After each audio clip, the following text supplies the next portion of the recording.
Ma'rifatul Islam.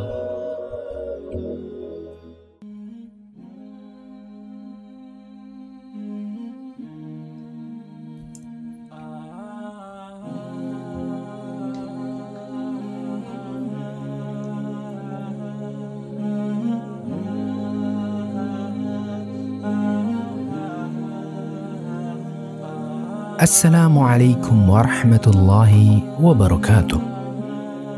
Pemirsa Ma'rifatul Islam yang berbahagia dimanapun Anda berada, alhamdulillah dengan izin Allah, pemirsa dapat berjumpa lagi dengan Ma'rifatul Islam yang kembali akan menyajikan kepada para pemirsa informasi tentang hukum-hukum fikih yang ringkas, praktis, yang dapat dipertanggungjawabkan sesuai dengan dalil Al-Quran dan Sunnah Rasulullah Shallallahu Alaihi Wasallam.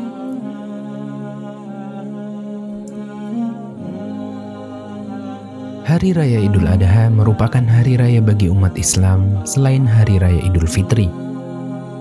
Hari di mana umat Islam yang berada di Masjidil Haram melaksanakan ibadah haji. Hari di mana berbagi kebahagiaan di antara kaum muslimin. Dan yang paling berkesan adalah saat penyembelihan hewan kurban. Umat Islam bergotong royong, saling membantu satu sama lain. Hal ini terlihat ketika penyembelihan dimulai hingga pembagian daging hasil sembelihan. Jika kita telisik lebih dalam, sejarah penyembelihan kurban itu sendiri berasal dari kisah Nabi Ibrahim bersama putranya Nabi Ismail alaihi wassalatu wassalam.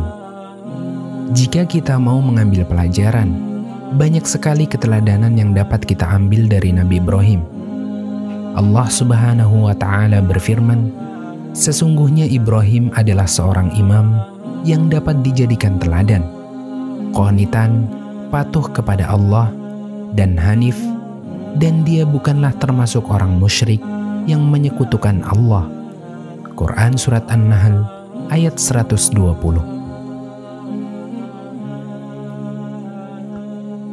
Sebagai teladan, Nabi Ibrahim disebut dengan Abul Anbiya, bapaknya para nabi.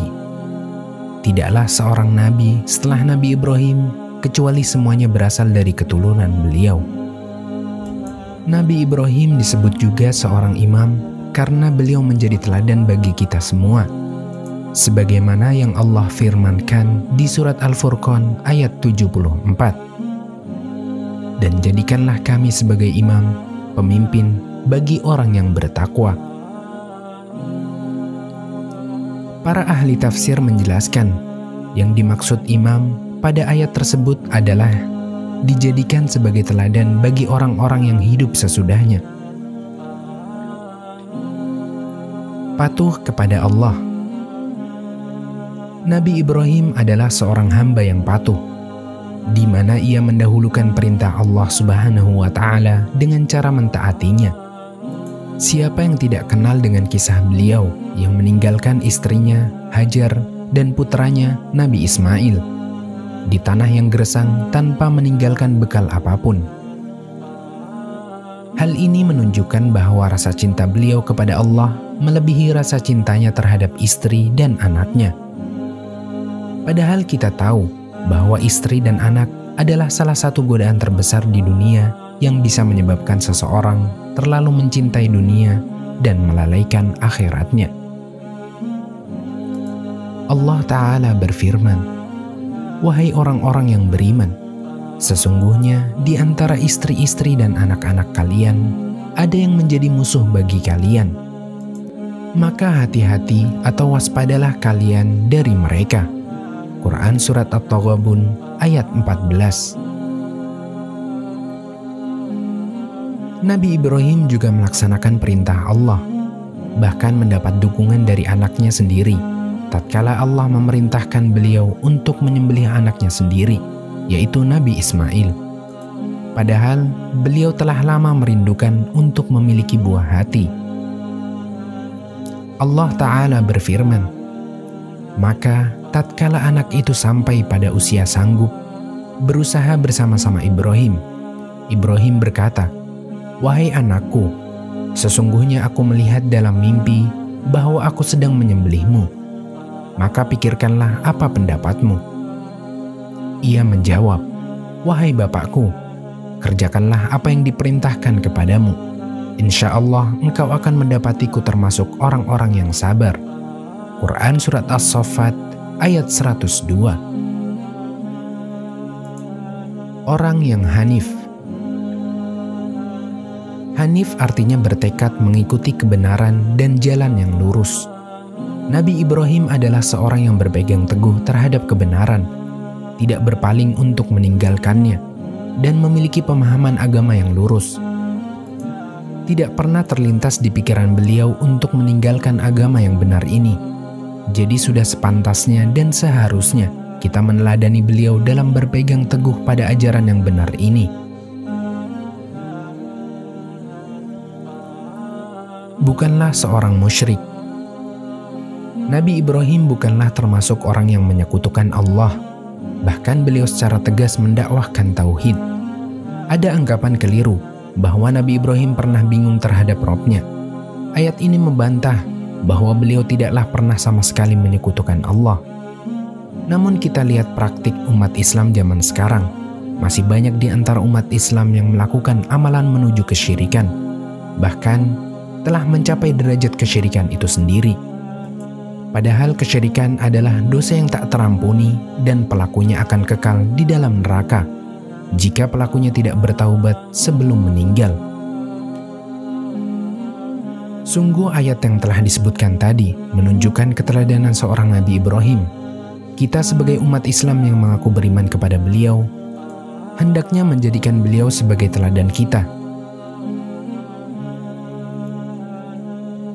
Sebuah ayat yang menjadi pertanda disyariatkannya ibadah kurban adalah firman Allah Ta'ala, "Dirikanlah sholat dan berkurbanlah an-nahar." Quran Surat Al-Kautsar ayat 2. Di antara tafsiran ayat ini adalah, berkurbanlah pada hari raya Idul Adha, Yaumun Nahar. Tafsiran ini diriwayatkan dari Ali bin Abi Thalhah, dari Ibnu Abbas, juga menjadi pendapat Atha, Mujahid, dan jumhur atau mayoritas ulama. Penyembelihan kurban ketika hari raya Idul Adha disebut dengan al-udhiyah, sesuai dengan waktu pelaksanaan ibadah tersebut. Sehingga makna al-udhiyah menurut istilah syar'i adalah hewan yang disembelih dalam rangka mendekatkan diri pada Allah Ta'ala. Dilaksanakan pada hari An-Nahar, Idul Adha, dengan syarat-syarat tertentu. Dari definisi ini, maka yang tidak termasuk dalam al-udhiyah adalah hewan yang disembelih bukan dalam rangka taqarrub pada Allah, seperti untuk dimakan, dijual, atau untuk menjamu tamu. Begitu pula yang tidak termasuk al-udhiyah adalah hewan yang disembelih di luar hari tasyrik, walaupun dalam rangka taqarrub pada Allah. Begitu pula yang tidak termasuk al-udhiyah adalah hewan untuk akikah dan al-hadiyu yang disembelih di Mekah. Catatan, akikah adalah hewan yang disembelih dalam rangka mensyukuri nikmat kelahiran anak yang diberikan oleh Allah Ta'ala, baik anak laki-laki maupun perempuan. Sehingga akikah berbeda dengan al-udhiyah, karena al-udhiyah dilaksanakan dalam rangka mensyukuri nikmat kehidupan, bukan syukur atas nikmat kelahiran si buah hati. Oleh karena itu, jika seorang anak dilahirkan ketika Idul Adha, lalu diadakan penyembelihan dalam rangka bersyukur atas nikmat kelahiran tersebut, maka sembelihan ini disebut dengan sembelihan akikah dan bukan al-udhiyah. Hikmah dibalik menyembelih kurban. Hikmah pertama, bersyukur kepada Allah atas nikmat hayat, kehidupan yang diberikan.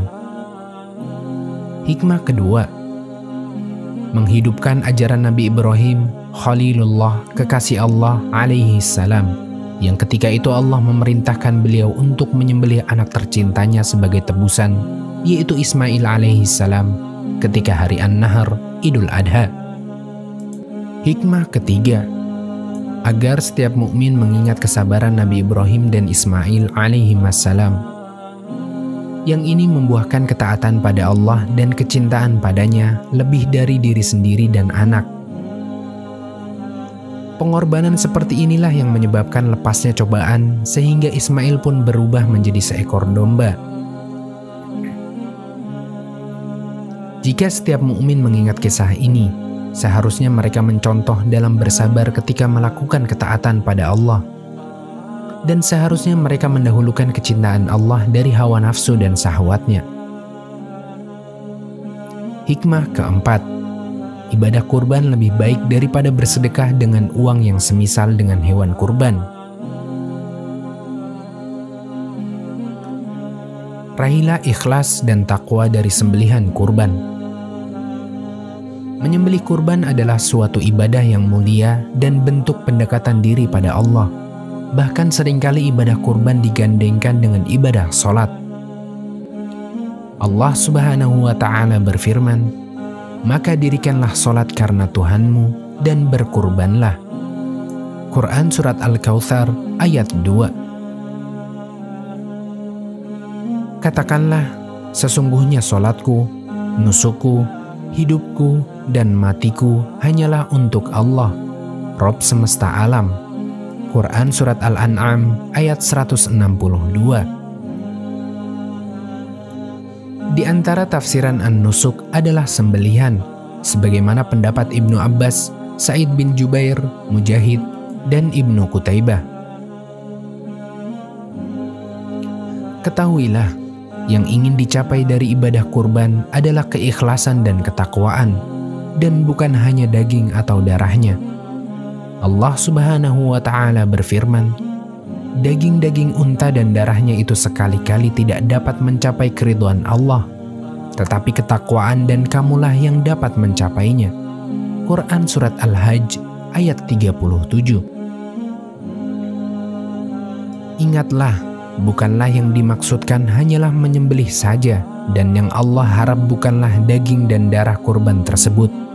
Karena Allah tidaklah butuh pada segala sesuatu dan Dialah yang pantas diagung-agungkan. Yang Allah harapkan dari kurban tersebut adalah keikhlasan, ihtisab, selalu mengharap-harap pahala darinya, dan niat yang sholih. Oleh karena itu, Allah katakan yang artinya, "Ketakwaan dari kamulah yang dapat mencapai ridhonya." Inilah yang seharusnya menjadi motivasi ketika seseorang berkurban, yaitu ikhlas, bukan riya atau berbangga dengan harta yang dimiliki, dan bukan pula menjalankannya karena sudah jadi rutinitas tahunan. Patungan kurban sapi tidak sama. Apakah sah? Bagaimana jika patungan kurban yang boleh urunan dari 7 orang tidak sama antara 7 orang yang ada? Misalnya, harga sapi 21 juta rupiah. 5 orang patungan 3 juta rupiah. Sedangkan orang ke-6 patungan 3,5 juta rupiah. Yang ke-7 memberikan sokongan hanya 2,5 juta rupiah. Apakah boleh patungan seperti tersebut?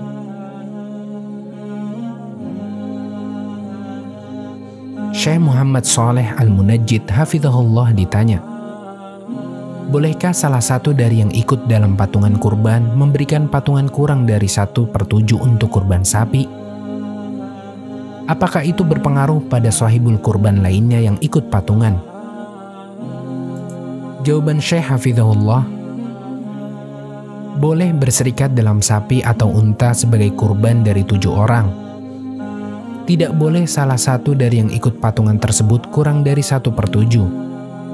Ini jika tujuannya berkurban. Kalau maksudnya cuma untuk menikmati daging, bukan untuk berkurban, maka boleh patungan semau yang berserikat. Syekh Ibnu Utsaimin rahimahullah dalam risalah Ahkam Al-Udhiyah memberikan keterangan, kambing itu sah untuk 1 orang, sedangkan untuk sapi dan unta boleh urunan 7 orang. Jika kambing jadinya berserikat 2 orang atau lebih dalam kepemilikannya untuk dijadikan kurban, maka tidaklah sah. Tidak sah berserikat kecuali pada unta dan sapi untuk patungan 7 orang saja. Karena ingatlah, udhiyah atau kurban adalah suatu bentuk ibadah dan kurbah pendekatan diri kepada Allah. Karena kurban adalah ibadah, maka hendaknya dijalani dengan cara yang disyariatkan, yaitu mengikuti waktu, jumlah, dan cara yang ditetapkan syariat. Jika salah seorang dari yang patungan 7 sapi atau unta kurang dari 1/7, maka tidaklah sah sebagai kurban. Namun hal ini tidak berpengaruh pada sahibul kurban yang lain yang dalam satu kelompok. Karena tidaklah masalah jika dalam patungan sapi, sebagian berniat untuk kurban dan sebagian lagi cuma menginginkan dagingnya saja. Artinya, niat tiap peserta tidak sama. Imam Nawawi rahimahullah dalam Al-Majmu' berkata, boleh berserikat dalam 7 untuk kurban unta atau sapi. Bisa jadi yang berserikat adalah satu rumah atau berbeda rumah. Bisa juga dalam perserikatan tersebut ada sebagian yang berniat untuk mencari daging saja. Maka yang berniat untuk dijadikan kurban tetap sah, walau lainnya berniat untuk memperoleh dagingnya saja. Begitu pula termasuk jika niatannya untuk nazar atau kurban sunnah. Inilah pendapat dalam madhab kami, madhab Syafi'i, dan juga pendapat dari Imam Ahmad serta jumhur atau mayoritas ulama. Imam Ibnu Qudamah rahimahullah dalam Al-Mughni menyatakan tentang ada yang berniat kurban dan ada yang cuma cari dagingnya saja. Setiap orang dari mereka dianggap mendapat bagian yang ia niatkan dan tidak memudaratkan niat yang lain.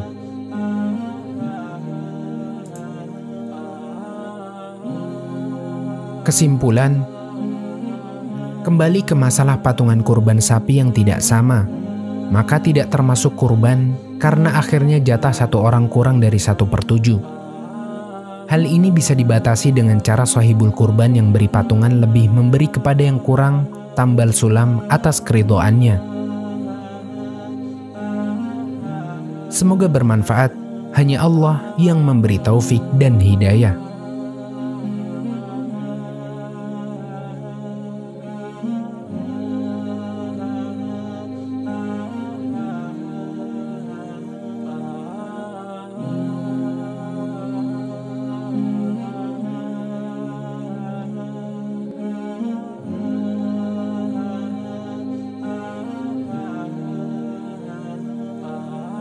Demikian Ma'rifatul Islam hari ini.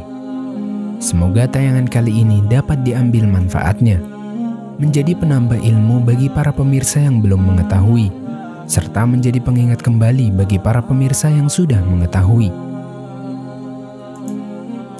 Pemirsa, demi mendukung agar Ma'rifatul Islam berkembang menjadi lebih baik, apabila pemirsa memiliki kritik, saran, masukan yang membangun, atau memiliki permasalahan yang ingin dibahas di Ma'rifatul Islam, maka tidak perlu sungkan atau ragu untuk mengirimkannya ke redaksi Insan TV, sebagaimana yang tertera di layar kaca Anda.